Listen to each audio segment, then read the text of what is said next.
Attention! This makes absolutely no sense. Ladies and gentlemen, this is Zander's Facts.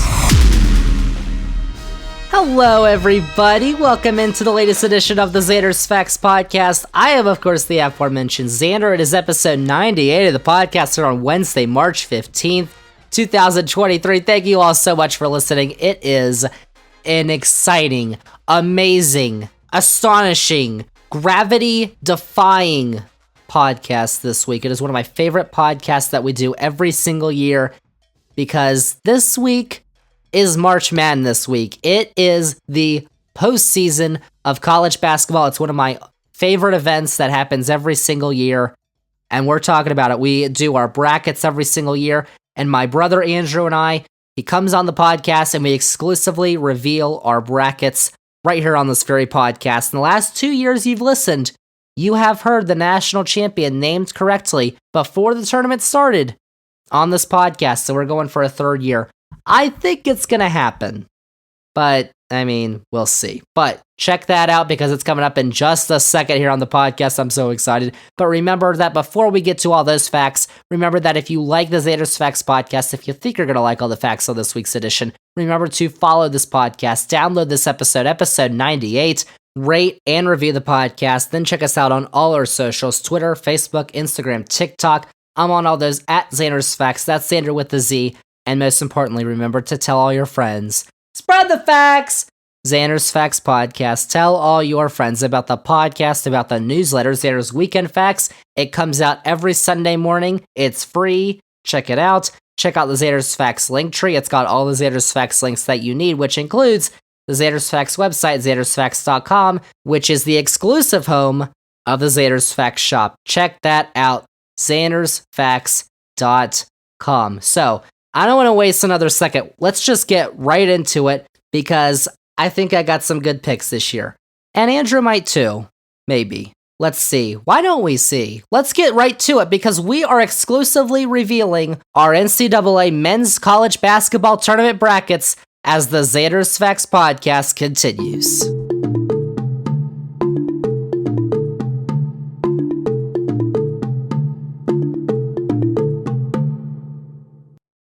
Zander's Facts.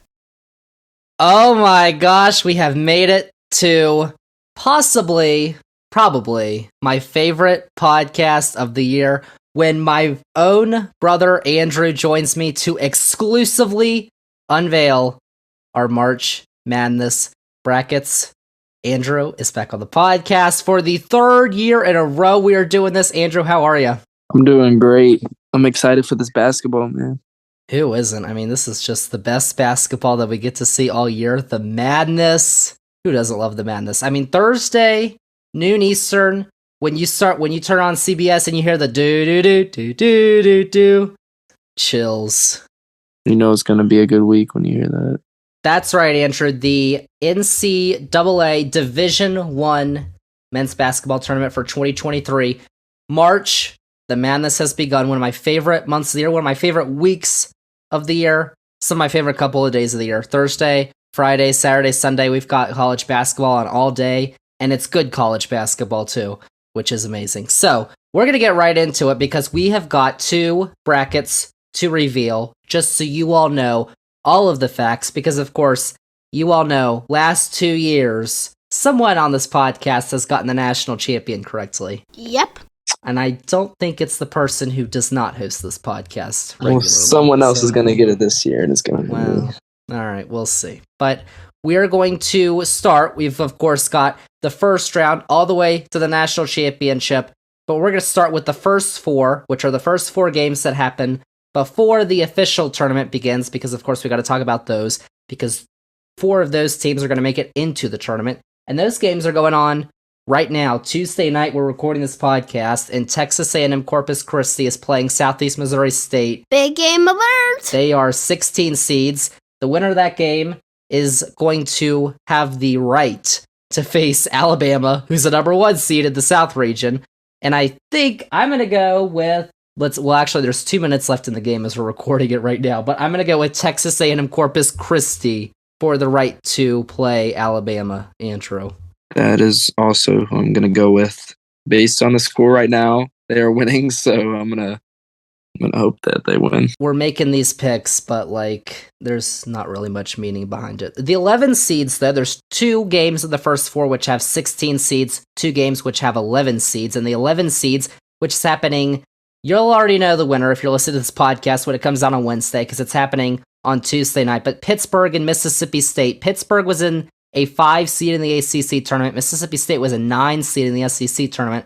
But I've actually got Mississippi State moving on to play Iowa State in the Midwest region. I'm gonna go with Pittsburgh, just because even though they had that big loss to Duke, I still feel like with their age, because they're so much older than every team, I feel like that's gonna play a big factor in that game, and I feel like they're gonna win. You've actually got some actual analysis. Andrew's analysis. Yeah, exactly. There you go. All right, then the other 16 game is Wednesday. The other 2 games are Wednesday. This is at 6:40 p.m. Eastern on True TV. It's Fairleigh Dickinson and Texas Southern. Fairleigh Dickinson's only in the tournament because Merrimack, who actually won the Northeast Championship, is ineligible to make the tournament. And Texas Southern is the first team with 20 or more losses to make the tournament since it expanded in 1985. So I'm going to go with Fairleigh Dickinson to have the right to face Purdue in the East. Yeah, I'm also gonna go with that just based on Texas Southern's record. Oh my gosh. 14-20. All right, the other 11v11 matchup is Nevada-Arizona State, 9:10 p.m. Wednesday on True TV. Nevada was in the Mountain West tournament as a 4 seed. Arizona State was a 6 seed who made it to the semifinals. But I have got, this is actually going to be a close one. I think it's going to be a good game. Arizona State playing TCU in the West. I'm also going to go with Arizona State. I don't know too much about Nevada or Arizona State. I haven't really watched many of either of them, but I feel like Arizona State. All right, so that's kind of first 4, whatever. Now, Here we go. we're getting into the big stuff. We are now going to go region by region. We're going to pick every single game in this NCAA tournament and unveil our brackets. We're going to start in the first round, the round of 64, and we're going to stop if you're writing all this down, because you should be, because you should, of course, get our picks. Write that down, write that down! But we're going to start in the top left of the bracket in the South region with the number 1 overall seed Alabama. They are facing the winner of Texas A&M Corpus Christi and Southeast Missouri State. This game is Thursday, 2:45 on CBS from Birmingham, Alabama. So Alabama doesn't even have to leave the state. They're the number 1 overall seed in the tournament. And then they've got the other Corpus Christi, Southeast Missouri State. I think Alabama's going to win. I don't know. It's going to be tight. No, yeah, Alabama definitely comes out on top of that. We could have made those jokes a few years ago, but then an actual 1 seed did lose to a 16 seed, so UVA. we have to be careful. All right, then, this is actually my favorite game of the tournament. Maryland and West Virginia's the 8v9 matchup in the South, because it's the first game, 12:15 p.m. Thursday on CBS in Birmingham. First game to tip off, and it's my favorite because it's at noon, first game, and I have so much hope. I know I'm going to have a perfect bracket, and then 2 hours later, it's all going to come crashing down. So for those 2 hours, I have all the hope in the world, and that's why it's my favorite game. You dummy. But I think the difference in this game is going to be free throws. West Virginia is 11th in the nation in free throws made per game, and at-large teams that have finished 4 games under 500 in conference play all time in the first round in the NCAA tournament are 5-0. So I'm going to go with West Virginia because they are the only team in this tournament this year that fits that category. It's a fact. Yeah, I'm also going to go with West Virginia. The thing about West Virginia is they have either really good games or they play very bad. And I feel like if West Virginia has a really good game here, then they could probably blow Maryland out of the water. The 5v12 matchup is San Diego State and Charleston. We have some experience watching Charleston this year in the Charleston Classic when they faced a team that's not in the tournament this year. Yeah. Virginia Tech. But San Diego State just won the Mountain West tournament as a top seed. They ranked 10th in adjusted defensive efficiency. Charleston's going to be a popular upset pick. They're 31-3. I just think that San Diego State is a really well put together, complete team. And so I've got them winning. That game is Thursday, 3:10 on True TV. Yeah, I was one of those people who put the Charleston upset because Charleston, based on their record, 31-3, their losses are to North Carolina. Not in the tournament. That's a bad loss. Yikes! That's not a bad loss. when North Carolina was ranked first, they have a couple good wins, and I just feel like they're so used to winning that they'll win this game. We'll see. All right, and then the 4v13 is, I think, another popular upset pick, maybe. Virginia and Furman. This game is Thursday at 12:40 on True TV. Both of those games are in Orlando. Virginia's back in the tournament this year. They weren't last year. They're pretty good defensively again, but not as good as I think in previous years they've been in the tournament. But Furman's offense is one of the best in the country, actually. They're 4th in the nation in points per possession, 8th with 82 points per game, 8th in scoring, and 9th in effective field goal percentage. So I've got the Paladins of Furman winning, pulling the upset. Oh my gosh.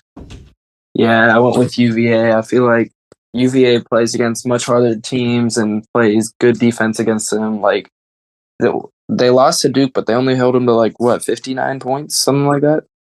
So I feel like that'll just be too much for them. They're not going to be used to what Virginia's capable of. So I feel like Virginia's going to win. It was close for me, but I'm going for the Paladins. Yeah, the San Diego State and Charleston game was close for me, definitely. Absolutely. So then in the South, the 6v11 is Creighton and NC State. This is a Friday game at 4 o'clock on TNT in Denver. Ryan Kalkbrenner is a 2-time Big East Defensive Player of the Year, plays for Creighton, watch out.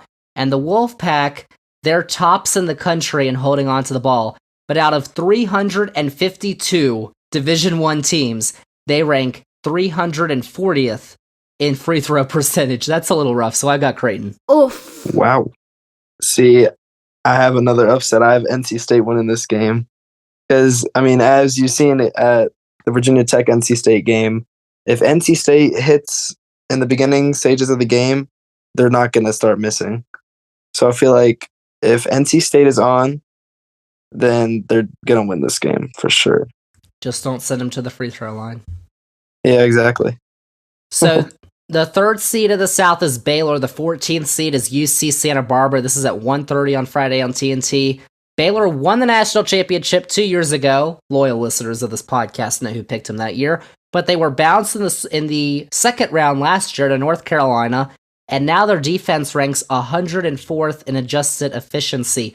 But the Gauchos of UC Santa Barbara, best name in the tournament, are 7th in the country in field goal percentage. They, watch this, are going to pull a huge upset out of the Big West. Watch for guard AJ Mitchell. And also, they're going to pull this upset because the last 4 number 3 seeds that have lost to a number 14 seed in the NCAA tournament came from the Big 12. That was a fact. Wow. I just went with the casual Baylor pick. I feel like Baylor, even though they play in a really good conference, still has a good record and ranked pretty highly. So I just think that Baylor's going to win it. Well, you're incorrect again, but okay. Oh, yeah. Missouri is the 7th seed. They play Utah State, the 10th seed, at 1:40 on Thursday on TNT in Sacramento. Missouri is 8th in the country in forced turnovers per game, but since 2010, they have not gotten out of the first round. Utah State ranks 10th in the country in effective field goal percentage. They are 18th in both the KenPom rankings and in the net, and they are 5th nationwide in 3-point percentage. So give me Utah State. See, I went with Missouri here. I feel like Missouri is just going to be too much to handle for Utah State. Utah State's in the Mountain West, right? Yes. And they didn't win their tournament against San Diego State, so I feel like... They were very close. Yeah, that's true. I don't know. I just feel like Missouri's going to handle Utah State. I feel like it's going to be a close game, but I still feel like Missouri come out on top. I mean, the thing is, most of these games I think are going to be close games. I mean, it's the NCAA tournament. You see all these random upsets. They're all going to be great games. Are you sure? Maybe not this one, though. The last game of the first round, number 2 Arizona, number 15 Princeton on Thursday at 4:10 on TNT. I think Arizona, they just won the Pac-12 championship over UCLA. They're going to beat the champions of the Ivy League. Princeton's academics aren't going to help them with their athletics because Arizona is going to win. Yeah, I feel like that's a pretty obvious one. We finally agreed on something. How about that? I know, it's been forever. All right, let's go to the second round now. Alabama and West Virginia. Both of us have that, I believe. Yes, I had Alabama coming out on top against West Virginia. Brandon Miller is going to be too much to handle for West Virginia's defense, and I feel like he's going to have a really good game against them. I think so too. All time, number 1 seeds, Alabama, are 70-6 over number 9 seeds. Last win for a 9 seed, though, was Xavier in 2018 over Florida State. So I've got Alabama. And then, for you, it's the 12v4, Charleston and Virginia. Yeah, I came out with an upset on this one. I have Charleston beating Virginia. This one was just kind of like, if Charleston beats San Diego State, then I feel like they can definitely beat Virginia. I think that's what they're capable of. So I feel like they're going to think that they're hot and they're going to be confident, and I think they're going to win. Yeah, when you have that double-digit seed and they beat that, team that nobody thinks they're going to beat them, and then they go in the second round, you have so much confidence. Mm-hmm. But I've got San Diego State and Furman in this game, two totally different teams. I'm going to go with San Diego State because depth and the Aztecs can go 9 deep, and I love depth in the NCAA tournament because the last 2 national champions have exuded that. They have had so much depth. But getting this far, I do think Furman could definitely pull the upset, but I've got San Diego State. Then, in the next matchup of teams that we have differences on, I have Creighton and UC Santa Barbara, but you have NC State and Baylor. So I have Baylor winning this game against NC State. Again, Baylor's, a much higher seed, and I think that the Big 12 is much tougher than the ACC. So to have that good of a record in the Big 12 over an ACC team, I feel like that's pretty big in this. I feel like Baylor is going to. I guess. I got Creighton, UC Santa Barbara. In the Big East, the Big East is not as good as the Big 12. Big 12 is the best conference in the country. But in the Big East, Creighton's strength of schedule ranked 13th in the country, which I thought was pretty impressive. They also commit the 3rd fewest fouls in the nation, just 13 a game. But the best name in the tournament is the Gauchos. I think they definitely have a chance because, as I said, when you're that double-digit seed that wins in the first round, goes to the second round, you have so much confidence to make the second weekend. But I think it's going to be Creighton winning that game. Yes. And then the final game of the second round, you have Missouri and Arizona. So I picked Arizona to win this game against Missouri.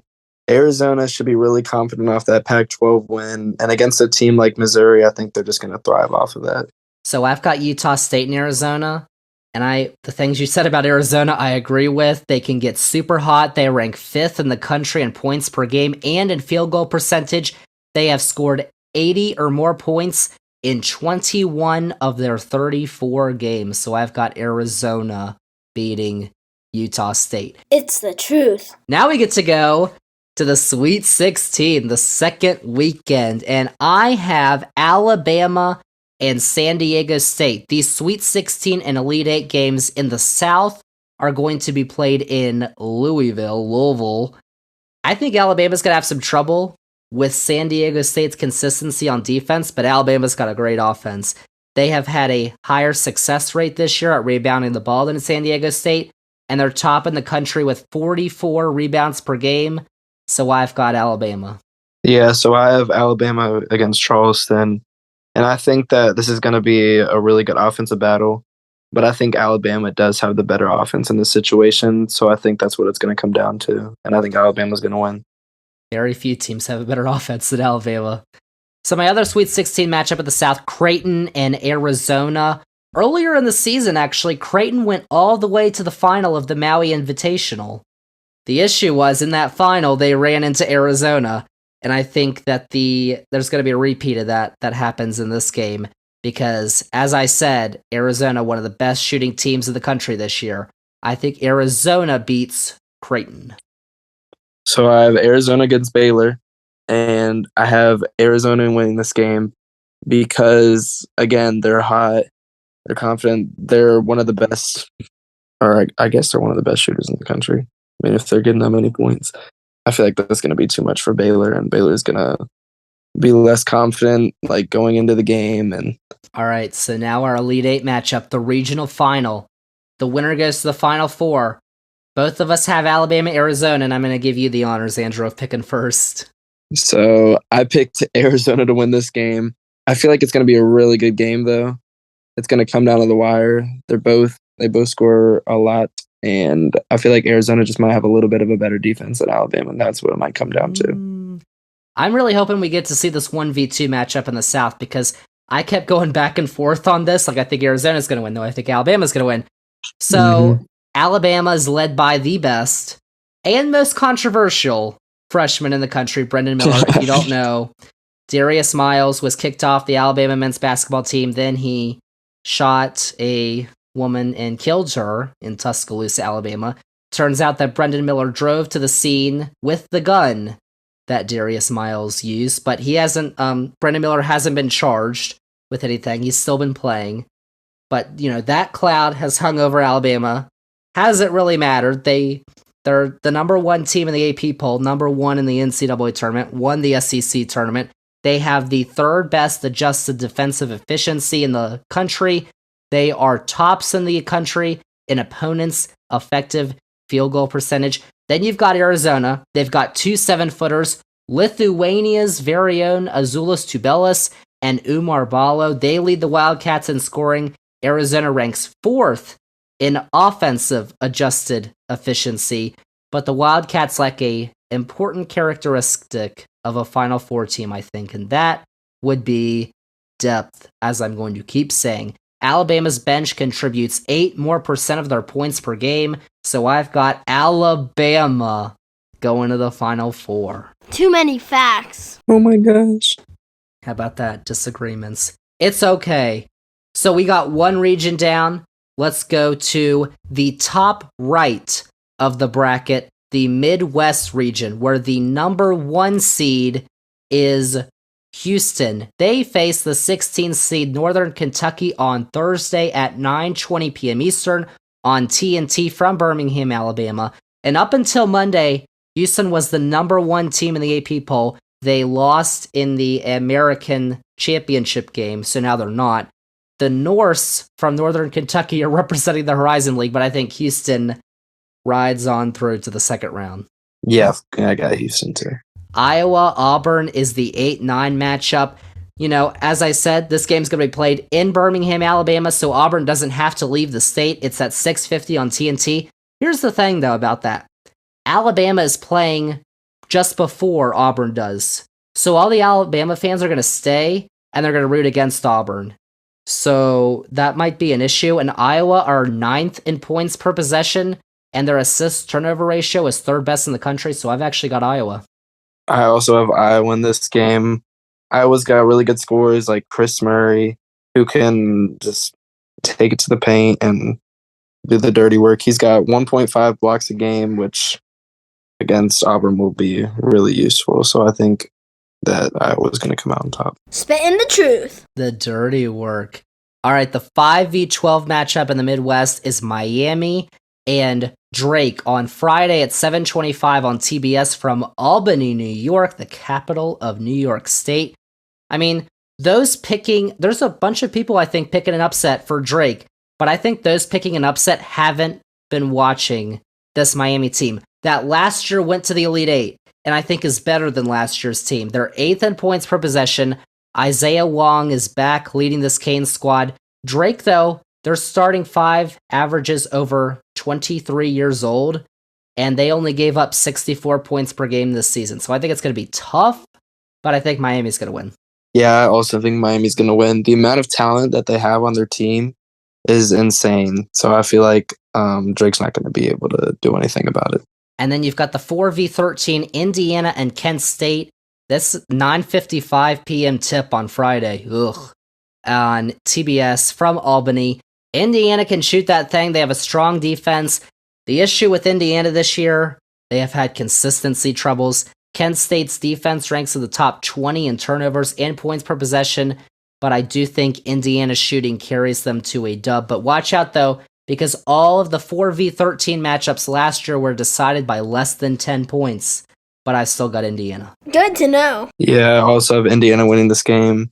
The combination with their shooting and to take it inside with Trace Jackson Davis is something that you can't really, it's impossible to guard unless they, I don't know. I mean, like you said, they're consistency problems. Yeah, I've watched them a couple times this year, and I'm just like, what are you doing? How are you losing this game? Yeah, exactly. I don't think that'll happen in that game. Then you've got the 6v11. Iowa State will face the winner of Mississippi State and Pittsburgh. You have Pittsburgh, I believe. I have Mississippi State. Iowa State, though, I think is going to beat whoever it is. Iowa State is tops in the country in forcing turnovers, and they are 8th in the country in adjusted defensive efficiency. So I've got Iowa State. I also have Iowa State winning this game. Iowa State, I mean, they don't have the best record, but it's not like they've been playing bad at all. They've still been playing good. I mean, they played Baylor 2 times in a row and beat them both times. It's really hard to do. That was a fact. Yeah, it's the Big 12. I mean, you can have not that great of a record in the Big 12 and still be a great team because of the teams that you play every night. So that game is Friday, 3:10 p.m. on True TV from Greensboro, North Carolina. Also from Greensboro on Friday at 12:40 on True TV. It's number 3 Xavier and number 14 Kennesaw State in the Midwest region.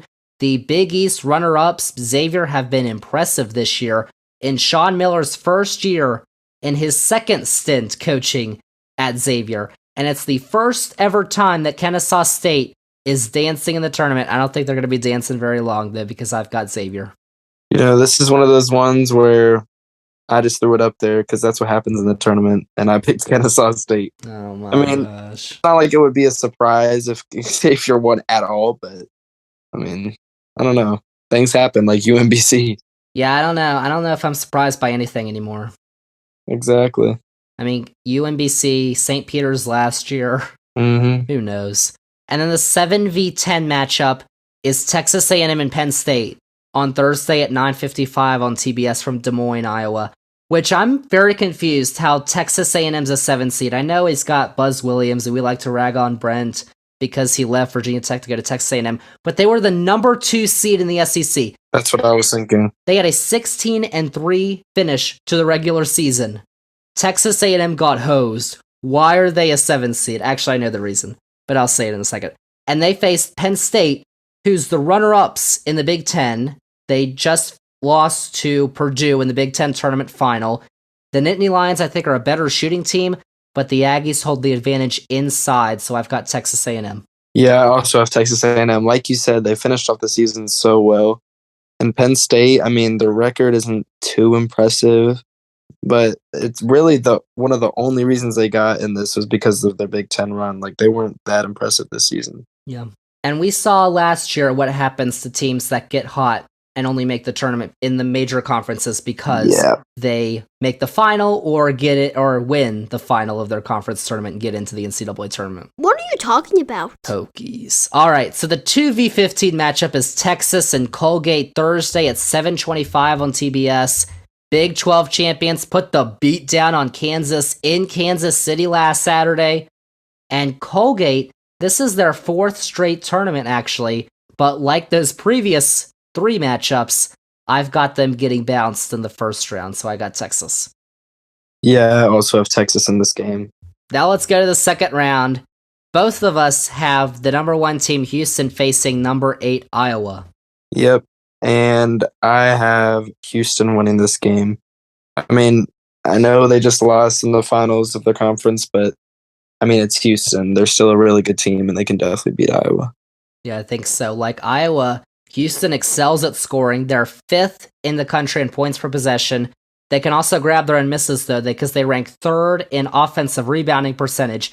I think Iowa, the only chance they have is if Marcus Sasser, the American Athletic Conference Player of the Year, doesn't play for Houston. He was injured, That's kind of why they lost the championship game in the American to Memphis. So that's the only chance, I think, but I still think Houston wins. All right, 5v4, I believe both of us have these two teams, Miami and Indiana. So I picked Indiana to win this game, but I think this one will be like a thriller. This one will be a really good game because they're both super talented teams. I mean, you have Miller Kopp, who's going to be shooting the three, Trace Jackson-Davis inside. And for Miami, you have players like Isaiah Wong and whoever else. They have some of the best guards in the country. And I feel like it'll just be a really good game. But I think when it comes down to it, Indiana's going to have the advantage. I think so too. I picked Indiana. I mean, the ACC's regular season champion, that's Miami. They're excellent at scoring, but they rank 132nd in adjusted defensive efficiency this year.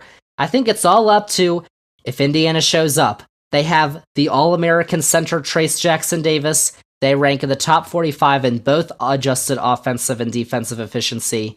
So I went back and forth on this because is Indiana actually going to perform well? I think they will, so I've got Indiana. That's what I was thinking. It was a close one for me. Yeah. Debating. All right, I've got number 6, Iowa State, and number 3, Xavier, but you have the upset in this one, or you have the upset team. I have Iowa State and Kennesaw State. And I didn't think Kennesaw State was really going to get anywhere. I think Iowa State's going to win this game pretty easily. Yeah, I mean, when I look at Iowa State and Xavier, you've got a tremendous defense in Iowa State, an exciting offense in Xavier. Xavier is top 15 in the country in points per possession and effective field goal percentage. They can outduel the Cyclones, I think. That's why I've got them moving to the Sweet 16. Then we got the 7v2, both of us do in the second round. Texas A&M and Texas. This is why the committee put Texas A&M as a 7 seed, to get this game in the second round. That's what you think? Yeah, that's why they did it. Yeah, because Texas A&M left the Big 12 because they were mad at Texas, and now it's all it's for giggles. If you say so. I have Texas winning this game. I feel like Texas is a really good team, and Texas A&M is really good, but I feel like Texas is even better than them. Plus, they got that Big 12 win under the belt, and they were already hot before that. Yeah, if it goes down to free throws, though, Texas A&M has the most free throws made and attempted per game this year. But Texas we've seen what happened to Texas A&M against Alabama on a neutral court.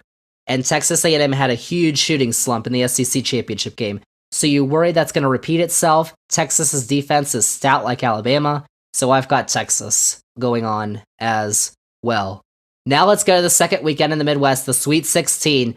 Houston and Indiana, both of us have this one, I believe. These 3 games are going to be in Kansas City. This is absolutely a game that Indiana can win if they're at the top of their game. I mean, they've beaten another number 1 seed twice this year. That would be Purdue. But I think that Houston's defense, led by the American Athletic Conference's Defensive Player of the Year, Jamal Shead, can shut down the Hoosiers who struggle inside and on the boards. So I've got Houston. I agree with that. Basically what you said, Houston's got a really good defense, and Indiana, I feel like if they're not going to show up this game, then it's just not going to happen at all. It really does depend if they do, because they can beat anybody when they show up. Yeah, that's the thing.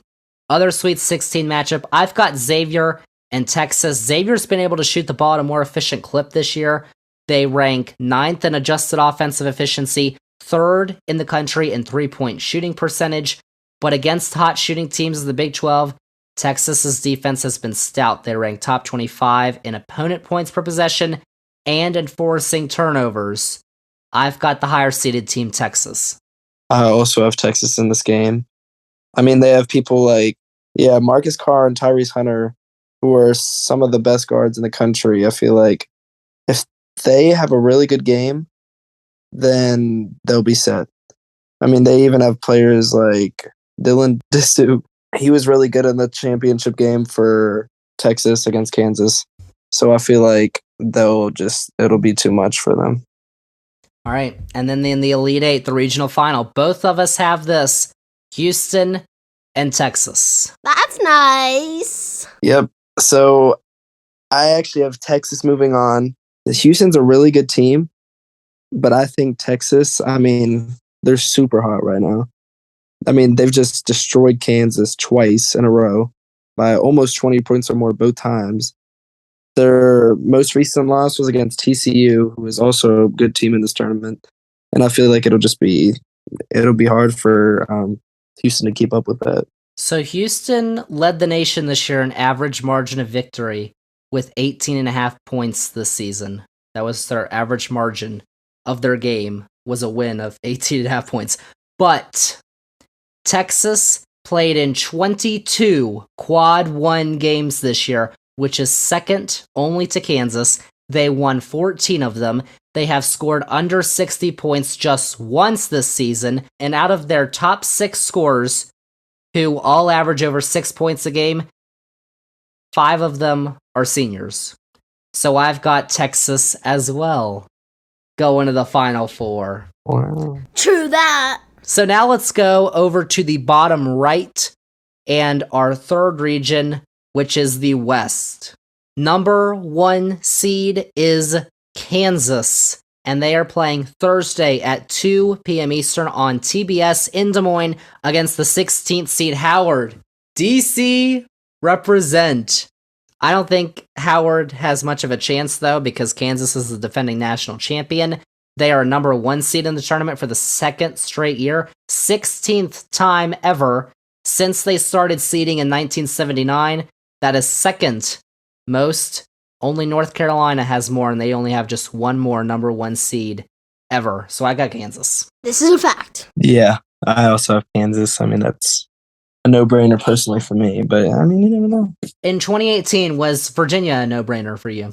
No, I knew Virginia was going to lose. Come on now. Of course, UMBC. All right. Yeah. Number 8 is Arkansas in the West. Number 9 is Illinois, Thursday, 4:30 on TBS. These are 2 teams who I think, beginning of the year, I definitely had higher hopes for. You know, Arkansas has a top defense that ranks 16th in adjusted efficiency, but I think in this game, Illinois is going to have the best player on the floor, Terrence Shannon Jr. Both teams struggle shooting the ball, though. That's why they haven't been so great.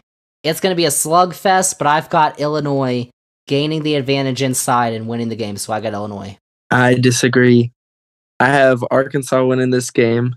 I feel like Arkansas has they don't have like a star player on their team, but they have a lot of good players who just haven't really been performing like the best of their ability this year. But I feel like if they do, then they'll win this game. 5v12 in the West is St. Mary's and VCU.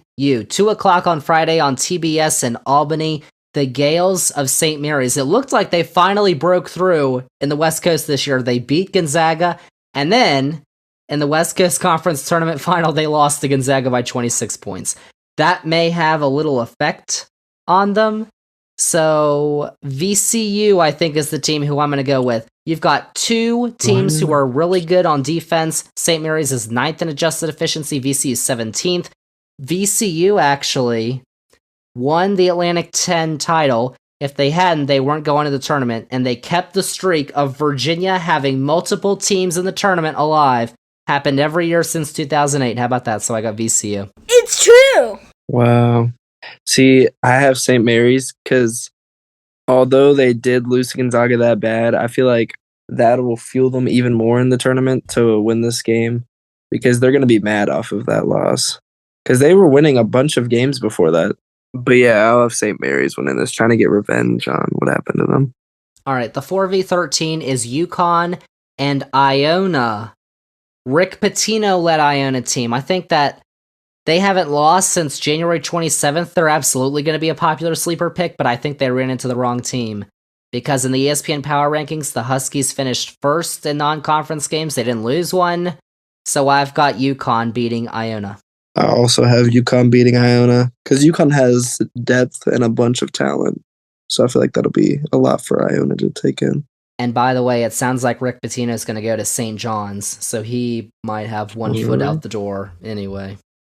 Yikes. 6v11 is TCU and the winner of Arizona State in Nevada, Friday at 10:05 on True TV, Denver. That is the last tip-off of the first round, TCU and I believe both of us have Arizona State, but the Horned Frogs, they've got some big wins this year. They beat Kansas, Baylor, and Texas, but they've lost 7 out of their last 11 games. And actually, the first 4 has happened. This is the 12th season of the first 4. In the last 10 times did a team that was in the first 4 make it to the second round. So I'm going to go with Arizona State. Wow. Well, I am not going with Arizona State. I'm going with TCU because TCU is a good team, and I feel like if they go against a team like Arizona State, Nevada, it will not be that difficult. Because I mean, they've beat teams like Texas and other teams like that in the Big 12 who are very tough to beat. Yeah. Okay. All right. 3 seed is Gonzaga in the West. 14 seed is Grand Canyon, making their second ever NCAA tournament appearance. Their first ever was last year. Gonzaga, I think they haven't gotten as much attention this year. They're a 3 seed, but they still lead the nation in points per game, 87.5 points per game. So I've got Gonzaga winning. Yeah, I also have Gonzaga winning this game. I feel like that's easy for me to pick. Yeah, the game Friday, 7:35 on True TV. Then the 7v10 is Northwestern and Boise State, Thursday at 7:35 on True TV. Northwestern, they took down number 1 Purdue in the regular season. They finished number 2 in the Big Ten in the regular season. Both teams are in the top 15 in adjusted defensive efficiency, but the Broncos, who play on a blue field in football, hold the edge in rebounding, so I'm going to go with Boise State. This one I had basically no facts on. I just chose Northwestern because they were in the Big Ten. And they're Ohio State. I did not know much about any of these teams, honestly. Dang. And then the 2v15 is UCLA and UNC Asheville. This is the final tip of Thursday at 10:05 on True TV in Sacramento. UCLA have looked like a title contender all year, but their third leading scorer, Jalen Clark, is out for the season. I don't think that's going to affect him here, though. This is UNC Asheville's 5th time in the tournament, but they've never gotten past the first round, so I got UCLA. I also have UCLA with this. Who against a team like UNC Asheville, I mean, I feel like UCLA is just going to do very well against. I feel like this might even be a blowout. Good pick. All right, now let's go to the second round, where you have the number 1 team Kansas and number 8 Arkansas. I have Kansas winning this game. Kansas is, I mean, it seems like they're good against every team but Texas. And against a team like Arkansas, I feel like that'll be cook work for them. This is Kansas. You have Kansas versus Arkansas. Mercu. Who stole that name? I don't know. But I have Kansas and Illinois. Bill Self, actually, if you didn't know, he's recovering from a heart procedure, so he wasn't on the sidelines for the Big 12 tournament. He's supposed to be on the sidelines for this weekend, which is good to hear. But Illinois, I think it would take a couple of massive performances from Terrence Shannon Jr. and Matthew Meyer. I don't see it happening, so I got Kansas as well. And then I have the 12v4 VCU and UConn, but you have St. Mary's and UConn. Yeah, so I have UConn winning this game. I feel like UConn is a really good team, and against a team like St. Mary's, who, although they've been playing good in the season, they did, I mean, like we were talking about, get blown out by Gonzaga. And I feel like that revenge is just going to last that first game, and I feel like it's going to kind of wear off, and UConn's going to win. I've got UConn beating VCU as well. We've seen VCU make runs in the tournament before, but I don't think they've faced a team as complete as UConn in the second round. I mean, VCU has a great defense, but they're going to beat Adama Sanogo and the 6th best offense in adjusted efficiency, so I got UConn as well. And then we got the second round. You have TCU and Gonzaga. So this one was kind of just a sleeper pick. I chose TCU to win this game. Even though Gonzaga is such a good team, I feel like TCU is going to, I don't know, just they're going to feel confident after the first win, and they're going to feel like this is their game to win. I've got Arizona State beating Gonzaga. I mean, people actually forget, though, that Drew Timme is still on Gonzaga, and they still are top in the nation in adjusted offensive efficiency, even though they lost to St. Mary's and Loyola Marymount this year, by the way. Wow. But Arizona State hit a buzzer beater to beat Arizona on the road in the second last weekend of the regular season. The half-court one? Yeah. That was crazy. They're destined to hit some clutch shots this month, I think. Plus, 3 times before has a first 4 team made the Sweet 16, so I got Arizona State. Fact. And then the last game in the second round, Northwestern and UCLA for you. This one was kind of a no-brainer for me as well. I got UCLA winning this. UCLA's got, they still have Jaime Jaquez and Tiger Campbell, who were major roles in that Final Four run. So, I feel like with those 2 guys and even the guys inside, that'll just be a good game, but UCLA's definitely going to pull up on top. Yeah, those are their 2 leading scorers, and as you said, they went on that Final Four run 2 years ago. Boise State has a great defense. They were 14th in adjusted efficiency this year, but UCLA was number 1 in that category, so I've got UCLA moving on to the Sweet 16 as well. Now let's go to the Sweet 16. These games in the West are going to be played in Las Vegas. Kansas and UConn, the first one. Kansas's schedule I mentioned earlier was absolutely insane. They played in the most Quad 1 games, 24. They won 17 of them. But at times this year, Kansas has kind of struggled offensively. UConn really hasn't. Along with being top 15 and forcing turnovers and holding on to the ball, I'm going to go with UConn to beat Kansas. I'm going with Kansas. The options that you were giving earlier, about their Quad 1 wins and how many Quad 1 games they've played. I feel like UConn's going to be nothing new, and Kansas is just going to be more relaxed and just a lot more composed than UConn's going to be, and I feel like Kansas is going to come out on top. Okay. And then the other Sweet 16 matchup I have, Arizona State and UCLA. At least, remember this stat, Andrew, at least one 11 seed has made the Sweet 16 in 10 out of the past 12 tournaments. Nice fact. That doesn't mean they always advance, though, to the Elite Eight, because UCLA and Arizona State, they're both in the Pac-12 for now, for at least another year. They met twice. The Bruins won both of them by double digits. Give it to me again, UCLA. I'm also going with UCLA against TCU. UCLA, again, has so many options that I think TCU has 1 or 2 good guys who are the main carries of the team. And if UCLA can shut them down, then they're not going to win that game. Then UCLA is going to come out on top. And then we go to the Elite Eight, the final game in the region. You have the top 2 seeds. Once again, I think you've had the top 2 seeds in all 3 of the regions so far. Kansas and UCLA. I didn't even realize that, yeah. I have UCLA beating Kansas. Although Kansas is, of course, a very good team, I think UCLA is going to have the edge on them with scoring. Regardless, it's going to be a really good game, but I think UCLA is going to slightly win. What do you say?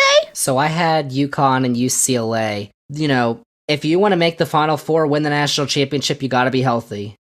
And the fact is UCLA isn't, because Jalen Clark is not there, their 3rd leading scorer. I think that's actually going to hurt them in this game, because UConn is the best team in the country on the offensive glass. I said UCLA is the top team in adjusted defensive efficiency, but UConn is 6th in adjusted offensive efficiency. Adama Sanogo is going to be a beast down low, and I think UConn is going to get to their first Final Four berth since they won it all in 2014. So I got UConn, the Huskies, going to the Final Four. Yeah, okay. We are 3 regions down. 1 more to go. You only have to hear our voices for another region in the Final Four, of course. But let's go to the East, where we start. The last number 1 seed is Purdue. They face the winner of Texas Southern and Fairleigh Dickinson on Friday at 6:50 p.m. on TNT in Columbus, Ohio. The likely player of the year in college basketball is Zach Edey, who is 7'4" and averages 22 points and 13 rebounds per game and has had 26 double-doubles this year. Absolutely insane. Purdue, easy. Yeah, of course. I have Purdue winning that game. And then the 8-9 matchup I think is going to be a lot closer. Memphis and Florida Atlantic on Friday at 9:20 on TNT.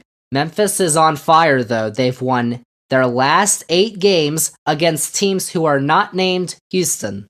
but then they beat Houston in the American Tournament Final, and they beat them by 10 points. Don't sleep on Florida Atlantic, though, because they've won 31 games. They're top 40 in both adjusted offensive and defensive efficiency. Closer than you think, but I've still got Memphis.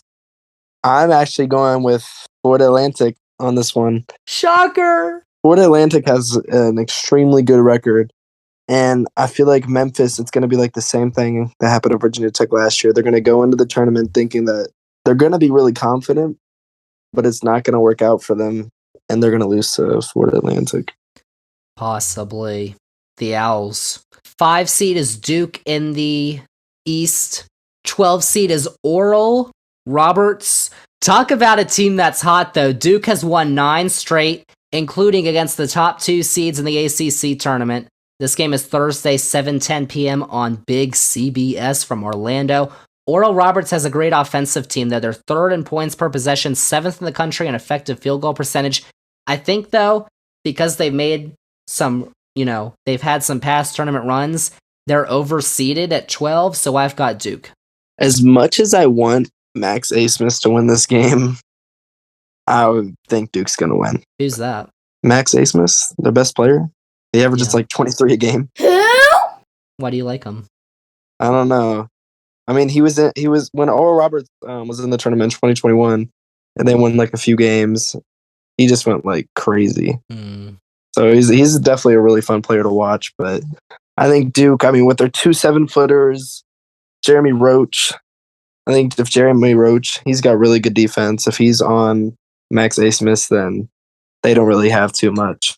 So yeah, I have Duke winning. The 4 seed is Tennessee. The 13 seed is Louisiana. This game is Thursday, 9:40 on CBS. The Vols, they've had their struggles this year. I remember that game they played against Auburn. They scored just 46 points, and they won that game. You. Just a terrible game to watch. But they've also lost to Vanderbilt, Florida, and Colorado. Those teams are in the tournament. But their defense is amazing. 2nd in adjusted efficiency, as you saw, because they held Auburn to under 46 points.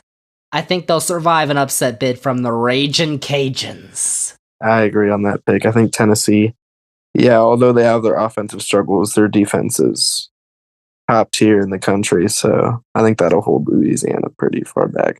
In that conference, there's not too much good defense. What are you talking about, the Sun Belt? I was going to say the Sun Belt? I think so. Do better. All right, number 6 team in the East is Kentucky. Number 11 is Providence. This is Friday at 7:10 on CBS from Greensboro. Oscar Tshiebwe was last year's National Player of the Year. He's back, and he's averaging a double-double for a team that's picked up the slack late. They lost their first 3 of 4 SEC games, but they've done a lot better since. Providence, though, is 16th in adjusted offensive efficiency, but in the 6 games where they've lost the rebounding battle, they're 1-5, and this is going to be one of those games. I got Kentucky. Yeah, I also have Kentucky in this game. Kentucky has a lot of talent, and they have a very similar record. And as you said, with the rebounding, Oscar Tshiebwe he's averaging 13, almost 13 and a half rebounds a game. So that's going to be very hard for Providence to stop, especially on the offensive glass.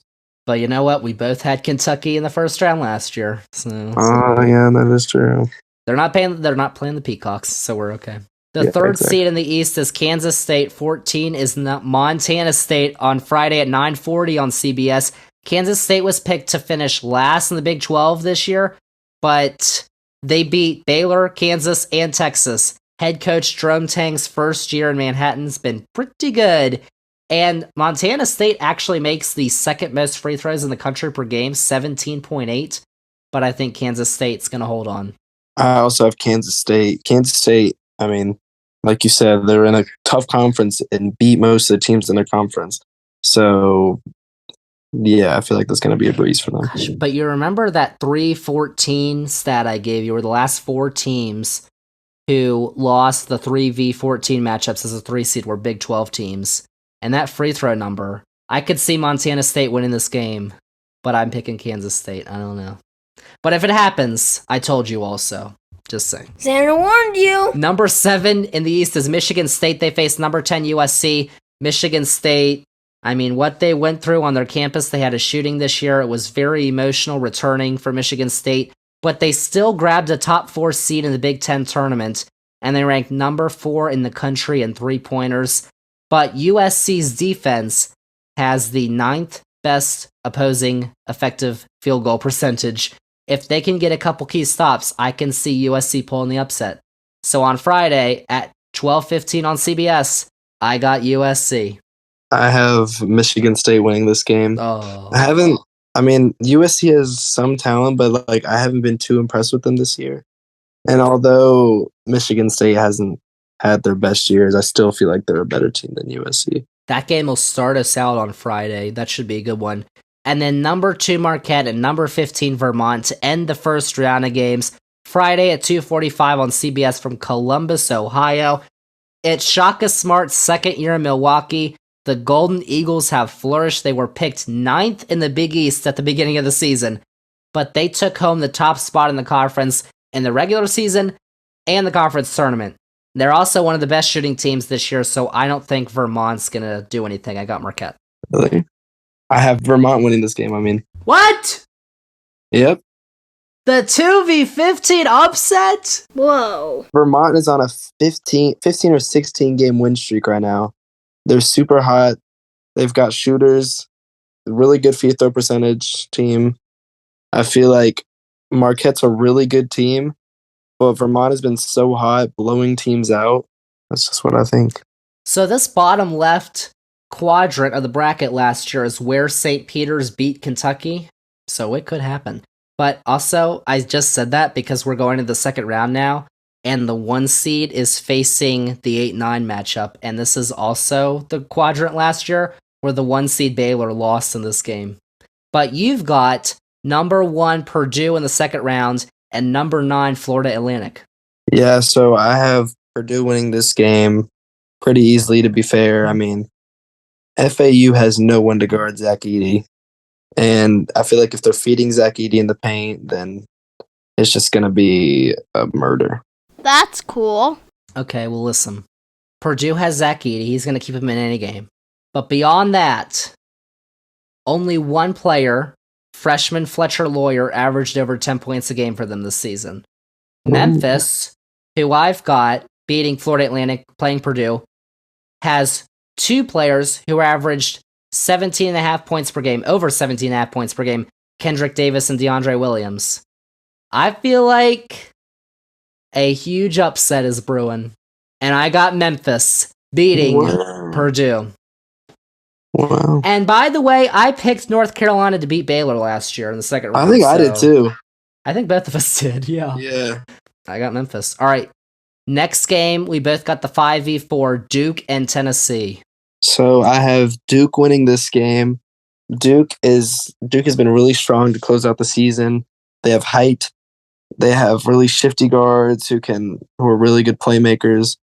And I feel like that's going to be too much for Tennessee's defense. Even though they're such a good defense, I think Duke pulls away. I've got Duke too because they, as you said, are tall. They rank 5th in the country in rebounding margin. They've got Kyle Filipowski, who's one of the best freshmen in the country, and he's 7 feet tall. So I've got Duke in moving on to the Sweet 16. And then both of us have the 6v3, Kentucky and Kansas State. So I chose Kansas State in this game. Kansas State has guys like Keontae Johnson, who is one of the craziest stories basically in basketball for a player. And I mean, he's been thriving this season. I mean, he's almost averaging 18 points. What was it, like 4 assists a game?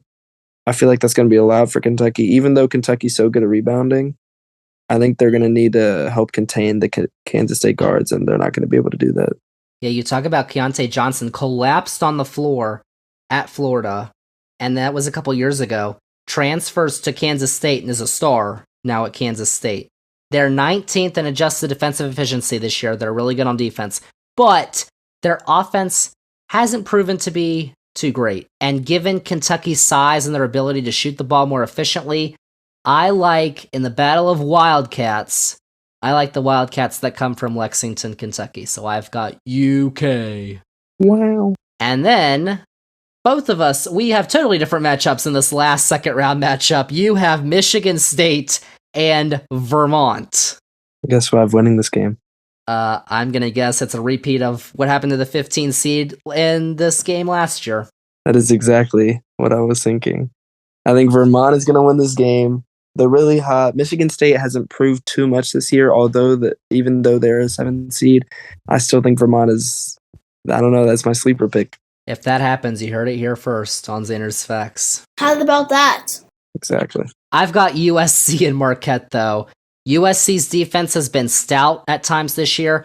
They played UCLA twice. They hold them to 60 points or under in both of their meetings, which is tough to do against UCLA.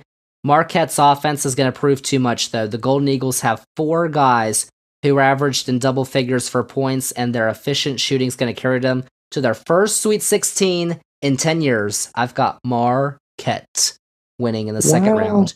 The complete opposites. You've got a 15, I got a 2 advancing. Mm-hmm. Now let's go to the Sweet 16. Our final Sweet 16 matchups in the East.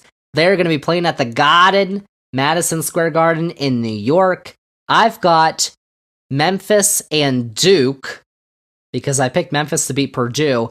But I've got, this is the city that never sleeps, New York. And I don't think Duke's recruiting staff ever sleeps, because they have 5 freshmen who are contributing major minutes this year. And next year, they've got the number 2 recruiting class in the country coming in. So I don't think they ever sleep. Deal with it. But these are 2 of the hottest teams in the country this year.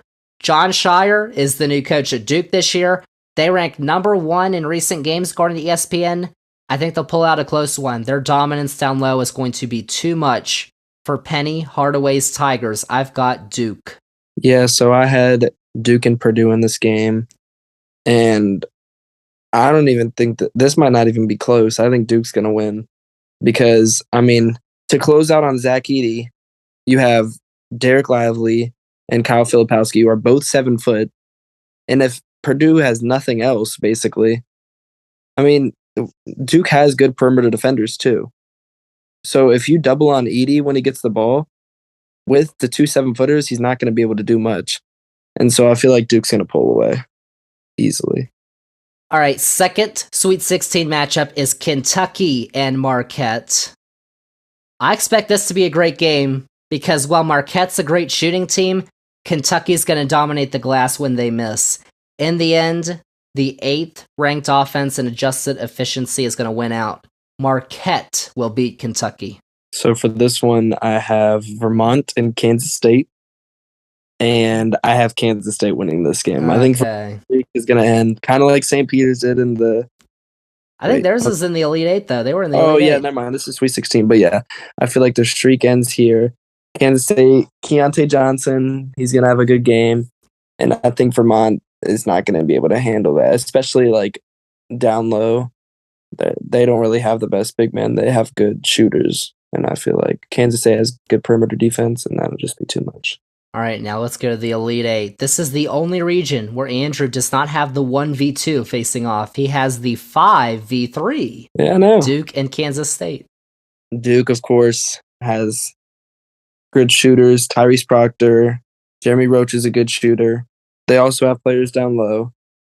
And I think that's just going to be too much for Kansas to defend, and Duke's going to have a good win there. So I've got Duke and Marquette, shooters galore. Because Duke's better defensively, but the outside shooting of Jeremy Roach and Tyrese Proctor, they've put some teams to bed this year. And add that to what you're going to get inside with the shooting of Kyle Filipowski, inside in the presence of Derek Lively II. He's got 74 blocks this year. And you get a team that I think is going to outlast Marquette. Golden Eagles' struggles defensively are going to pain them finally in the Elite 8. The Blue Devils advance to their second straight Final Four, but with a second different coach. So I'm going to throw this stat out there because both Purdue and Marquette are gone. There are 2 teams this year who are top 2 seeds who started the year unranked. That's Purdue and Marquette. And a top 2 seed that started the year unranked previously has never been to the Final Four. And there's been a bunch of them. And both of ours are out of the way. So I'm just telling all of y'all who picked Purdue or Marquette. Change your picks right now because it's not looking good. Cool facts, bro. All right, so here we go, Andrew. We are now down to 3 final games. Everybody's like, thank goodness, we don't have to listen to these fools anymore. It's the final 4. I've got Alabama, Duke. You've got Arizona and Duke. And I'm going to go first here in this final 4 game. So in the SEC championship game, when Brandon Miller, I don't know if you saw this, but Brandon Miller took off from basically the free throw line and slammed it in. Quite literally slammed the door shut on Texas A&M. I knew Alabama was going to be in the Final Four. I mean, they've averaged the 7th most points this year. They take the 4th most threes, and they rank in the top 4 nationwide in both field goal and 3-point percentage defense, adding on to all that. So when the Tides start rolling, there's nothing Duke can do to stop Nate Oates' squad. So I've got Alabama going to the national championship game. So I have Arizona and Duke. Arizona is, of course, a good team, scoring 80-plus points most of their games. I feel like they haven't really gone against a defensive team like Duke, though, who, I mean, 2 7-footers at the same time, that's going to be hard to go against. I feel like John Schreier, he just needed to settle in as a new head coach. That's why they were struggling at the beginning of the season. He was probably nervous. Now he's settled in, and I think that Duke is going to win this game. That's what I said in my preseason preview, I remember, because North Carolina did that last year under Hubert Davis. They started out slow, and then they got really hot. Yeah. And that's what Duke did this year. They started out slow, and they got really hot in their first-year head coach. Yeah. But you got a 5 seed going to the national championship. Yes, wow. I do. How about that? All right, so the second Final Four matchup. Okay, so I have Texas versus UCLA. I think this one's going to come down to the wire, and I think that Texas is going to win. Even though UCLA has very good guys like Jaime Jaquez and Tiger Campbell on the perimeter. And, I mean, Texas has Marcus Carr and Tyrese Hunter. And I think that's going to be a really good matchup. And down low, I think that Texas might have a little bit of an advantage, and I think that Texas is going to win. So I've got Texas and UConn. And by the way, the Final Four is being played in Houston this year. But I've got Texas and UConn. Both Adama Sanogo and Jordan Hawkins averaged 16 points a game for UConn. Tristan Newton has 2 triple-doubles this year. UConn have been more efficient shooting the ball this year than Texas. They're 10th in points per possession. Their defense, I think, is going to have a tough time dealing with everyone the Longhorns can throw at them, because Texas has beaten everyone in the Big 12 at least once. They are behind, and there's only 9 other teams, but still, you're talking about teams like Kansas State, Kansas, Baylor. Behind a deep and experienced team, the Longhorns can easily go 8 or 9 deep this year. They starting out with seniors Marcus Carr, Timmy Allen, Serge Jabari Rice, who all average over 10 points per game. Serge Jabari Rice, the Big 12 Sixth Man of the Year, by the way. He's starting now, though. Well, there you go. Sophomore Tyrese Hunter does too. He averages over 10 points a game. And don't forget the 2 other seniors, Dylan Dessou and Christian Bishop, both of whom have over 20 blocks down low. Dessou has 45 this year.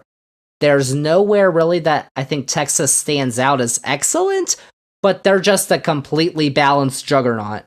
And only once has UConn made the Final Four and not won the national championship. That was in 2009. It's not going to happen this year because Texas is going to win a close fight. Texas moves on to the national championship Wow, game. we both have Texas a 2 seed. Wow. Fact nugget. Wow, how about that? So, national championship.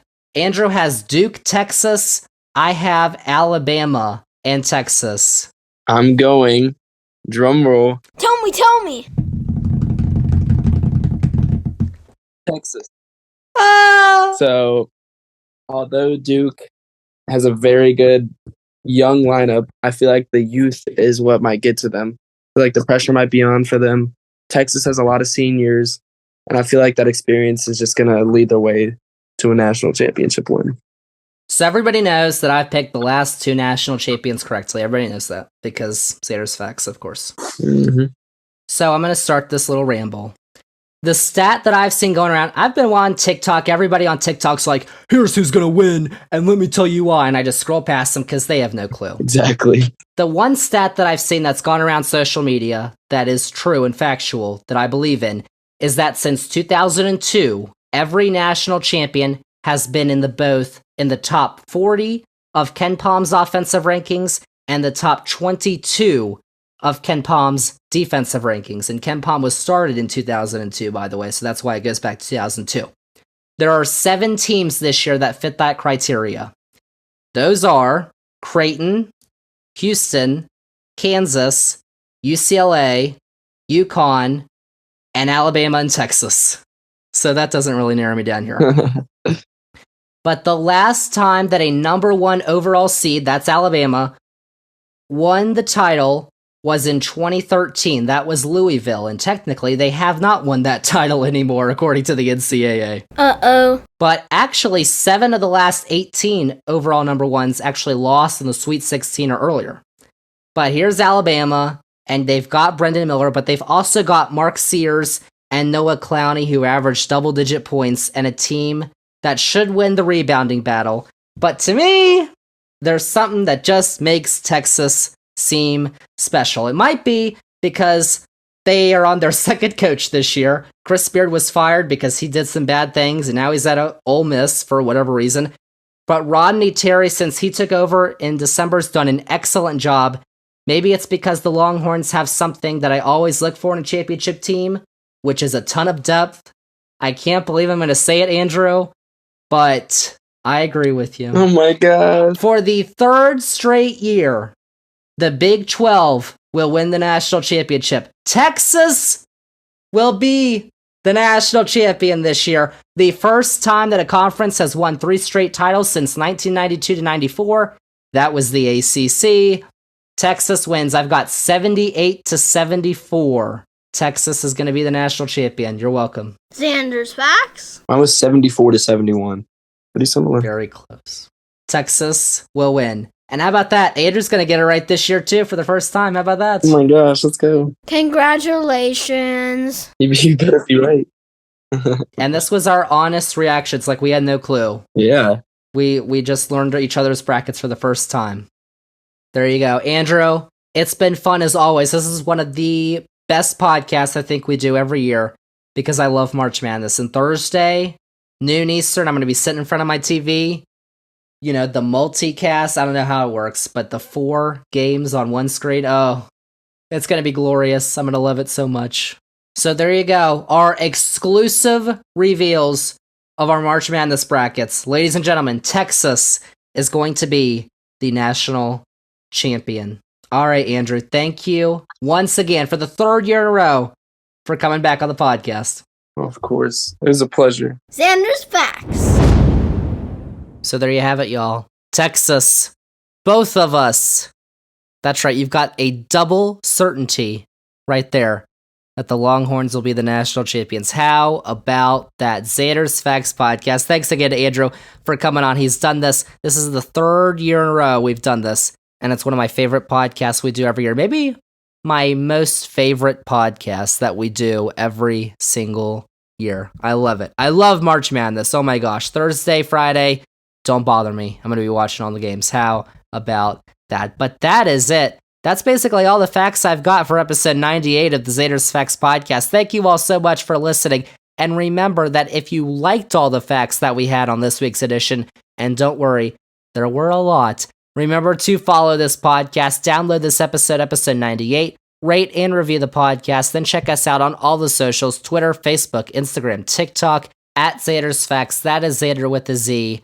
And most importantly, remember to tell all your friends. Around here, we like to call it Spread the Facts. Zander's Facts Podcast. Tell all your friends about the podcast, about the newsletter, Zander's Weekend Facts, about Zander's Facts on YouTube. You can check out all our new episodes, including this one on YouTube with a nice background. Go check that out. And go check out all the facts that we have on the Zander's Facts link tree. It's got all the Zander's Facts links that you need, including for the exclusive home of the Zander's Facts shop, zandersfacts.com. Check out that website. It's pretty cool, if I say so myself, because I made it. So that's episode 98. Next week, we will not have a new episode of the Zander's Facts podcast because I'm going to be so tired out from watching all that college basketball. And the women's, too. I'm going to be watching the women's tournament, of course, because Virginia Tech's going to go all the way. You know. And the men's tournament. So much college basketball I've got to watch. I'm going to be so tired. So, Seriously? of course, we'll have a March Madness update next week. That'll be a little bit of new content. But next week, we're going to have a Zander's Facts flashback. So check that out. Episode 99 is coming in 2 weeks. 99. One short of 100. Oh my gosh. That's going to be a big podcast. How about that? But that is it. That is a wrap on episode 98 of the Zander's Facts podcast. Thank you all so much for listening. And the Zander's Facts podcast rolls on with episode 99 in 2 weeks.